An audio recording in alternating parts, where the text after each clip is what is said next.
Bueno, buenas tardes a todas, ¿cómo están? La clase de hoy va a ser grabada y luego la voy a colgar en la plataforma en función de que todos puedan tener eh, este, este recorrido que voy a hacer por tres textos de Felisberto. ¿Cuáles? El acomodador, Nadie encendía las lámparas y el cocodrilo. ¿Para qué? Para que puedan tener, además de lo que ya tienen en la plataforma, estos ejemplos. De todas maneras, después voy a charlar un ratito con Vane para que el jueves de la semana que viene podamos tener otra clase sobre los textos de Felisberto. Porque la semana que viene yo ya voy a empezar con Augusto Monterroso, ¿sí? Quiero recordar algunas cosas. En la plataforma ustedes tienen una hoja de ruta, ajustes, programa octubre 2024. Y ahí tienen los textos. Yo quiero aclarar esto, ya lo aclaré ahí en la nota, pero voy a seguir aclarándolo para que no haya confusión cuando se rindan, en el momento de rendir. En función del año, sí, que aún no ha terminado, pero que ya casi, que tuvo las características que tuvo, y que sigue teniendo las características que sigue teniendo, lamentablemente, yo recorté las lecturas para el cursado, no para el examen. Esto significa que todos los textos de Feliberto y de Augusto Monterroso que están señalados en el programa, entran para el examen final, ¿sí? Para el cursado, no. Para el cursado, no. Eh, Esto además tiene relación con, con algo de las clases. Si ustedes ya ingresaron a las clases, que espero que sí, van a ver que yo también analizo otros textos, ¿sí? Como Menos Julia, que no entra para el cursado, pero sí que entra para el final, ¿sí? Menos Julia, bueno, hay otro par que también analizo. Muy bien, bueno, eso aviso parroquial uno. Aviso parroquial 2. Recordar que el tercer parcial es un coloquio oral, ¿sí? Que entra las tres últimas unidades. ¿Cuáles? Las de Feliberto, la de Monterroso y la de Velatín. Aconsejo empezar a leer el texto de Velatín, ¿sí? Es un texto breve. ¿M? Inclusive si a alguna de ustedes le da la economía, aunque es bastante difícil que en este momento se dé la economía, pero pongámosle, no es caro. Los libros del Inmensor, los textos de, de Velatín no son caros. Son breves y no son caros. Bueno, sería bueno que lo encontraran. Hola, Emilia. Emilia, a vos y a todo el mundo le estoy pidiendo por favor que en lo posible prendan la cámara, aunque no tengan prendida todo el tiempo, porque es una manera que puedo yo chequear el, la interrelación con ustedes, ¿sí? Bueno, Emilia, no sé si estás por ahí, si me estás escuchando.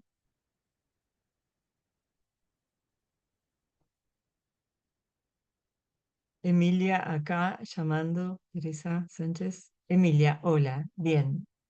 ¿Qué pasa, Emilia? ¿Tampoco tenés audio, cámara, audio? Saluda acá en el chat y escribió algo. Sí, estoy viendo, perdón. Que no escuchó, no escuchó, dice. Ah, bueno. ¿Ahora me escuchás? Bueno, ahí está, Emilia. Hola, ¿qué tal? Bien, perfecto. Hola, ¿cómo andás, Emilia? Voy a hacer un paréntesis. En realidad, esto, además, me lleva. El otro día me encontré con una alumna. Bueno, no era del curso de ustedes, ¿eh? No, una alumna de otros años. Claro, entonces le digo, qué raro, digo, yo no te ubico. Entonces, bueno, no, me dijo que había cursado hacía 2 o 3 años, em, y que había dejado en mayo. Bueno, pero en realidad lo que a mí me ha pasado en los parciales con ustedes es que veo el nombre y digo, ¿pero quién es esta chica? Y bueno, también es cierto que tengo mucho, un atenuante en la causa es que no les veo las caras, ¿sí? Bueno, bien, entonces, entran esas tres unidades. Es un coloquio oral. ¿En qué consiste ese coloquio oral? En una preparación de un tema, de una unidad, y ustedes eligen la unidad que quieran, Felisberto, Monterroso o Velati. Y bien, un tema, ¿qué es lo que tienen que exponer? Igual después, Vane va a trabajar con ustedes este, esta, este esquema, ¿sí?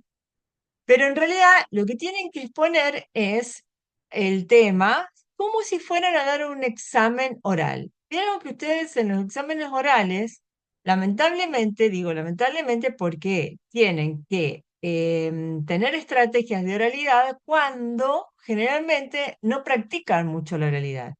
La oralidad no es lo mismo que la escritura. No estoy diciendo una perogrullada, estoy diciendo algo que nadie tiene en cuenta. Tiene otros códigos. Y además, ustedes imagínense que en un examen oral ustedes tienen que dar un tema, pero ese tema, sí, razonablemente, tiene que estar muy acotado porque no tienen una hora para desarrollarlo, tienen 15 minutos, 20 minutos. Por otro lado, y estas son cuestiones que capaz que nadie se las dice, pero bueno, como yo ya estoy grande, me he vuelto como bizcacha, ¿no? Entonces doy consejos. Eh, pero el tema, ¿sí? Es como lo que mejor ustedes tienen que saber, porque ustedes empiezan el examen defendiendo lo que saben con el tema. Entonces lo voy a decir muy de entre casa. Si ustedes empiezan con un tema que no tienen muy claro, el examen estratégicamente empieza a tambalear, porque el profesor también, ¿qué dice? No sabe el tema, ¿no? Porque se supone que el tema es algo que a ustedes no los agarra de sorpresa. El tema es lo que prepararon, ¿no? Entonces, primero y principal, esto igual lo vamos a practicar, pero primero y principal, piensen que el tema tiene que ser acotado. Voy a dar ejemplos un poquito díscolos, pero para que exagerados, pero para que entiendan. Preparaste un tema, sí. ¿Qué tema? La narrativa de Felisberto Hernández. Yo creo que ni en una tesis de doctoral la narrativa de Felisberto Hernández puede funcionar. La narrativa de Filiberto Hernández pueden dar, no, imposible. Entonces, ¿descartamos la narrativa de Filiberto Hernández? No, la vamos acotando. ¿Qué tema preparaste? La narrativa de Filiberto Hernández en función de observar el yo narrador y la mirada en Nadie encendía las lámparas. Y a partir de ahí, una relación con el acomodador. No sé, estoy inventando. Pero para que se den cuenta cuán acotado tiene que estar el tema, ¿sí? Bien, entonces, ¿qué es lo que se pretende en este coloquio? O sea, ¿qué es lo que se va a, qué es lo que se va a evaluar? Primero, el ajuste metodológico del tema. En líneas generales es esto que estoy diciendo, ¿sí? Bien. Luego, bibliografía, ¿no? O sea, un marco teórico mínimo. ¿M? Bien, como si ustedes se encontraran con esta pregunta. Bien, ¿qué bibliografía consultaste? Barrenechea y Hugo Verani. Perfecto. Listo. Piensan además que también tienen que dar cuenta de por qué eligieron Barrenechea. Digo, por ejemplo, en Barrenechea está explicado el tema de la fragmentación en la predicación, ¿no? Cómo él lleva la subjetividad, la construcción de la subjetividad, no el sujeto, sino el predicado. Bueno, si el tema amerita, ¿no? Si el tema amerita, está bueno Barrenechea, capaz que si no, no. ¿M? Para hablar justamente de la lentitud, de lo moroso, Pesoni, la parábola del desquite. Eso también, coherencia metodológica. Si el tema está muy acotado y son, no sé, 5 textos, y medio como que empieza a tambalear metodológicamente, ¿no? Bueno, eso también tienen que revisar. Entonces, tema, corpus, clarito. ¿Qué textos de Feliberto? Todos. El cocodrilo, el acomodador, corpus. Marco teórico, en estos términos que estoy diciendo, y luego un plan de exposición. ¿Sí? ¿Cómo se entiende esto? Digo, así. Bueno, yo puesto a dar este tema, ¿sí? Comenzaría con unas características generales de la narrativa de Feliberto y puntualizo una, dos, tres. A partir de eso analizo uno, dos, tres cuestiones del cuento, ¿sí? Y esto lo veo fundamental, por favor, eso sí, ténganlo muy en cuenta cuando preparen el texto. Análisis del texto, cita. Y esto lo veo acá, acá, acá, acá. ¿Sí? Piensen que es una exposición de unos 15, 20, 25 minutos, media hora a lo sumo. Pongámosle, yo voy a dar tramos de media hora. Eh, pero que yo digo, voy a dar porque en realidad voy a establecer un cronograma y se van a anotar. ¿Sí? En ticha, qué sé yo, de 8, 8:30, ni cada. De acuerdo con sus posibilidades. Como además ya vamos a estar cerrando el año, no necesariamente va a tener que ser miércoles y jueves. O sea, pueden ser otro día. Yo voy a poner horario y ustedes se anotan en los días que les conviene, ¿sí? Y como va a ser oral, eh, ni bien ustedes rindan, bueno, van a tener el resultado. Entonces, también voy a dejar un margen para un recuperatorio, porque qué tal si hay que recuperar, pero el recuperatorio, en función de que no va a ser escrito, y yo tengo que esperar los 5 días de la notificación, etcétera, sí voy a dar un margen para que puedan reforzar tal vez algunas cuestiones que tengan que reforzar, por lo menos 2 días en el que puedan revisar. ¿Sí? Bueno, ¿se entendió? ¿Se entendió esto? Sí, buenísimo. Bueno, entonces dicho eso, vamos a estos puntos fundamentales que quiero tratar con ustedes en estos textos. Dije, nadie encendía las lámparas, el acomodador, y después me voy al cocodrilo. El cocodrilo que es de la casa inundada y otros relatos. Nadie encendía las lámparas y el acomodador pertenecen a el volumen Nadie encendía las lámparas. Tanto uno como otro están dentro de la segunda etapa de Felisberto. También se han abordado las clases. Hay dos etapas notoriamente diferentes en Felisberto. ¿Por qué digo notoriamente diferentes? Porque este Felisberto, cuyas características son las que hacen esta estética de ruptura particular, em, lo vemos en las obras que van en la década del 40. Eh, Porque además también tiene que ver con una cuestión más allá de su literatura, con una cuestión de publicación, ¿sí? Hasta el 40, Felisberto publicaba en tiradas menores. Hasta ese momento no vivía de la escritura, vivía de la música y en parte de la escritura. Entonces también eso marca una cuestión diferente, pero ya les digo, es una marca eh, más allá de la propuesta de la fragmentación, que es lo que caracteriza a Feliberto. Bien, yo lo que quiero puntualizar en esta clase, que además, esperen que chequee porque vieron que esto graba 40 minutos. No sé cuántos minutos llevo. Bueno, no quiero ni moverme. A ver si me voy de acá. Capaz que Vane vos me podés decir porque no me parece acá. Bueno, no importa. No importa, sigo. Bueno, entonces lo que yo quiero es que podamos observar en estos textos, ¿sí? Cómo aparece dos cuestiones fundamentales que siempre las vamos a ver en Feliberto. El yo narrativo y el espacio, ¿sí? Yo narrativo y espacio. Y a eso se le suma eh, una construcción del mundo narrado atemporal. Hay una atemporalidad en los textos de Feliberto que hacen que esos relatos justamente sean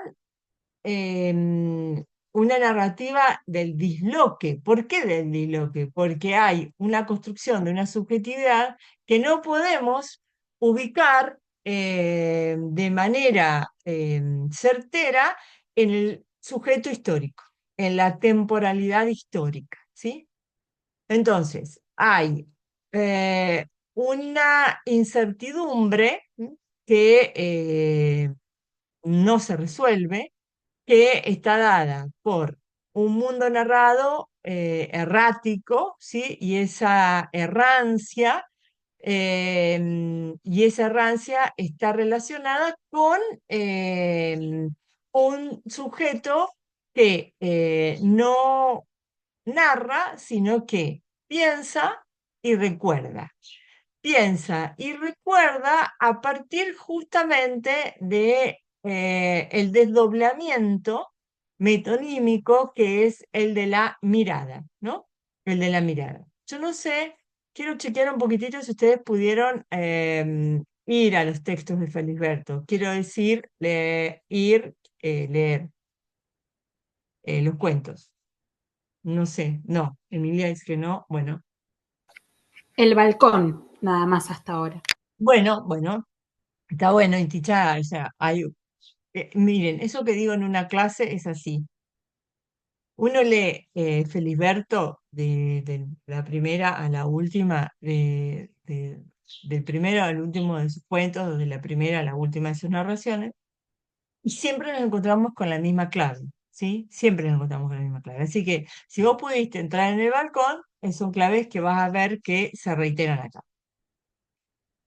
La diferencia Yo entre... también, profe, Sí, perdón, yo escucho. también pude leer El Balcón y Bárbaro. revisar las clases teóricas que estaban escritas. Bárbaro. Bueno, o sea que esto te va a ayudar, ¿no? Como te quiero decir, te va a ayudar, no vas a escuchar algo así, que es eso, sino, buenísimo, bárbaro, gracias, Flavia. Em, entonces, decíamos, hay un yo narrativo que lo vamos a ver eh, igual. Vamos a tener otra constante, que es el desdoblamiento de decir yo. El desdoblamiento tiene diferentes características. ¿Por qué? Porque ¿a qué llamamos desdoblamiento? Ustedes, si buscan, van a encontrar muchos trabajos, Feliberto y el tema del doble, es una marca de su narrativa. Pero el desdoblamiento no siempre es el mismo. Por un lado, hay un desdoblamiento del yo narrativo eh, particular, que es la mirada de un adulto que se desdobla en niño, ¿sí? Ahí hay un desdoblamiento. Por otro lado, hay un desdoblamiento, hay otro yo, ¿no? Porque el tema del doble es- em, significa eso, significa que hay un sujeto yo, ¿sí? Que se desdobla, tiene un doble que es otro yo. Y eso está dado en la narrativa donde aparece en esta estrategia, está dado porque ese otro yo en el que se desdobla lo interpela al yo narrativo. ¿Me siguen? Lo interpela, ¿no? Y esto es lo que dice, Barrenechea, porque es bastante difícil la cuestión de la predicación, si no se entiende esto. Barrenechea lo que dice es que ese yo, ¿sí? Ese yo, ¿qué pasa? Ese yo que interpela a Feliberto es un mundo cosificado, es el mundo de los objetos. La cosificación del mundo en Filiberto está dada por esos objetos que tienen autonomía, porque no solamente los objetos, sino los objetos tienen autonomía. ¿Cuál es la autonomía de los objetos? Tener acciones humanas, ¿sí? Acciones humanas que pueden ser hasta esos, en vez de decir que el carnicero, ¿sí? Sube la escalera, son los pasos que sube, por ejemplo, ¿no? Hasta, ahora vamos a ver en el acomodador el paroxismo, que es esa luz, ¿sí? Que se le aparece y que tiene vida propia y es la luz la que se mete por algunos intersticios y por algunos espacios oscuros, no visibles de esa pensión. No es él, es la luz, ¿no? Entonces, la luz tiene autonomía propia, la luz es un objeto y dirige la acción del sujeto. Pero, hay otra cuestión. No solamente la autonomía, y esto es lo interesante, y para los que leyeron El Balcón les va a sonar esto que voy a decir, van a reconocer esto que voy a decir, que es que, o sea, que esos objetos tienen la capacidad de tener conciencia, de ser conscientes, ¿sí? ¿De qué? De sus sentires. Pero hay algo más, que en el balcón tanto no se ve, pero que sí se ve en otros cuentos. El hecho de que las cosas sean, escuchen esto, porque esto es lo súper interesante de Feliberto. El hecho de que las cosas sean conscientes tengan registro de sus sentimientos, ¿m? Hace que en las cosas él ponga la capacidad de ser sujetos históricos, de la subjetividad histórica. Como si el objeto y no el sujeto tuviera la capacidad de dimensionar, ¿sí? De dimensionar lo vivido. ¿Por qué? Porque le pone al objeto la capacidad de recordar. ¿M? ¿Y qué pasa con el sujeto? Al sujeto fragmenta, esto lo dice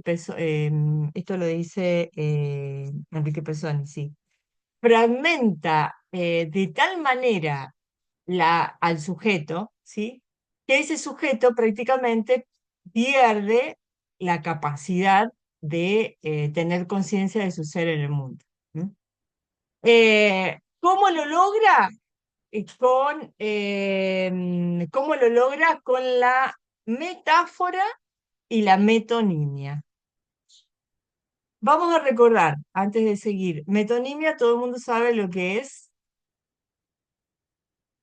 o bueno, si alguien sabe, que levante la mano, si no, lo digo. Bueno, digo, metonimia. La metonimia es una figura del lenguaje y es tomar la parte por el todo. Filiberto hace de la metonimia su ars poética, porque en realidad las cosas, no, perdón, las cosas aparecen como cosas, lo que no aparece como cosas son los sujetos. Los sujetos aparecen desde la parte, no desde el todo. Entonces, no es un sujeto que habla, es una boca. No es un sujeto que mira, sino son unos ojos, ¿sí? Que miran. No es un sujeto que se mueve, sino que son las manos las que se mueven. O sea, metonimia, ¿sí? Metonimia. Bueno, creo que hasta ahí está todo lo que quería decir en forma general. Vamos entonces al texto, Nadie encendía las lámparas. Algo que recordar, fundamental. No en todos los textos, pero sí particularmente en este volumen, eh, todos comienzan con un tiempo ya amoroso, un tiempo que no indica el tiempo de la narración. El tiempo de la narración es el pretérito perfecto. Y el pretérito imperfecto se indica para acciones que están dadas en paralelo, ¿sí? Bueno, acá lo que hace Felisberto es ingresar al mundo narrado. Hola Karen, ¿cómo andás? Ingresar al mundo narrado desde bueno, desde esta,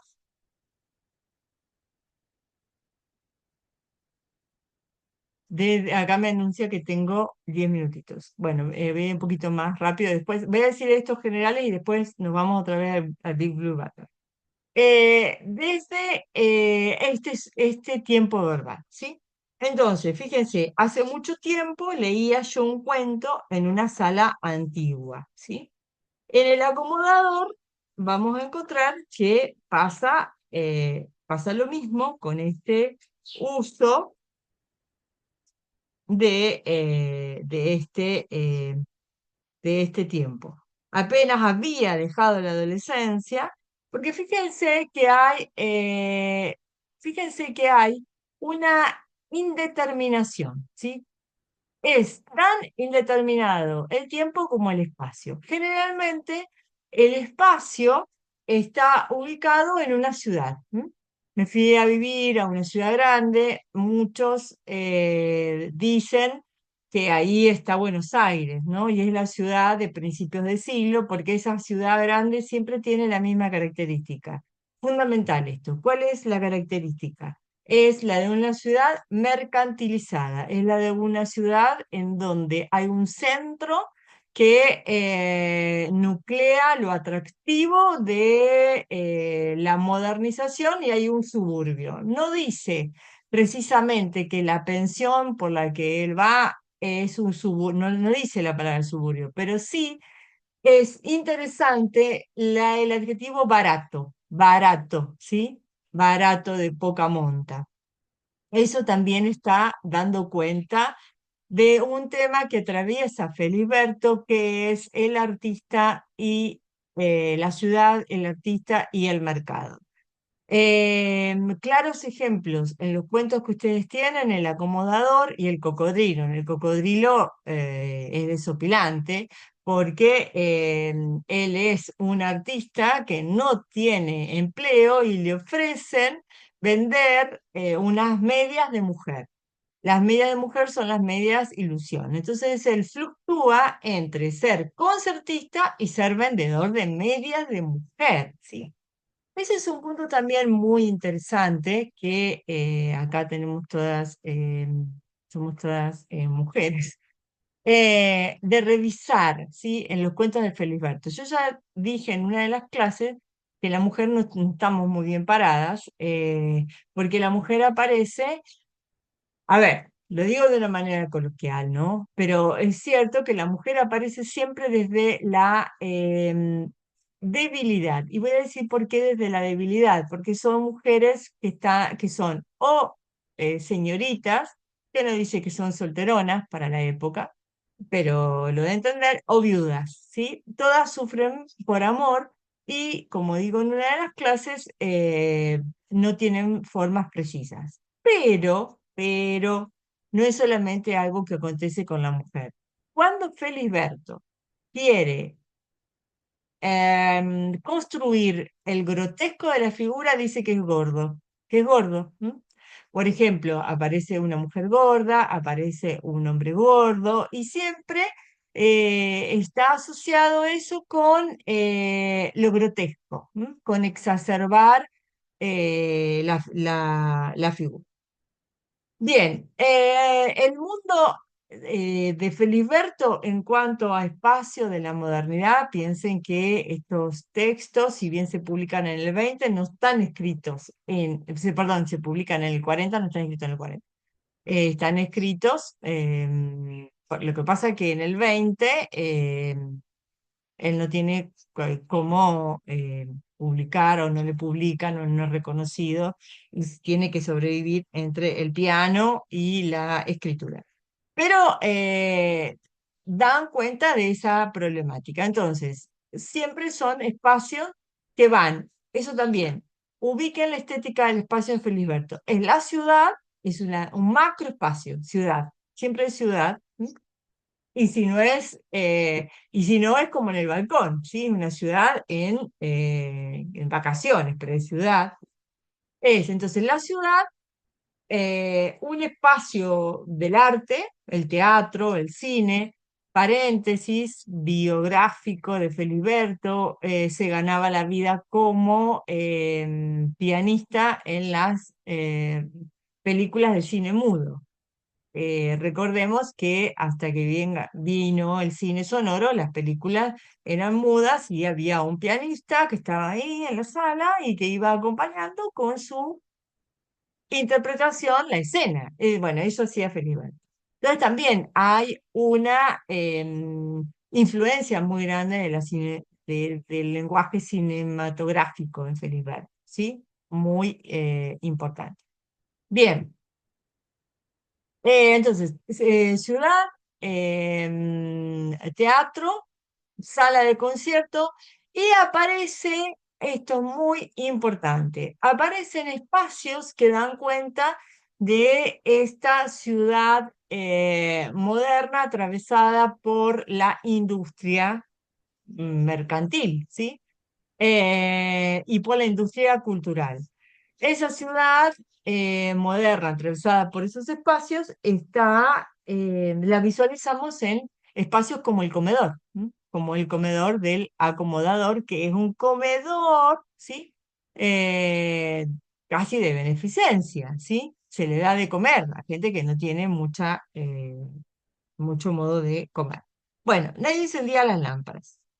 Voy a ir un poco rápido, ¿no? Para que veamos algunos ejemplos. Dice, hace mucho tiempo leía yo un cuento en una sala antigua. Al principio, bueno, es una característica que es muy del mundo de la literatura que surge a fines del siglo XIX y que va a eclosionar con la vanguardia. Metaliteratura. La metaliteratura, la metaescritura está en Feliberto como un sello de vanguardia fenomenal. ¿Qué digo con esto? Digo esto. En la vanguardia aparece una literatura, eso lo vimos en la unidad anterior, una literatura, un arte que es autorreflexivo. ¿Qué significa? La propia obra de arte manifiesta la reflexión sobre el ars poética. Felisberto es uno de ellos, ¿no? Entonces vamos a ver que hay una narración que ficcionaliza la propia narración, ¿sí? La propia ficción. Lee un cuento.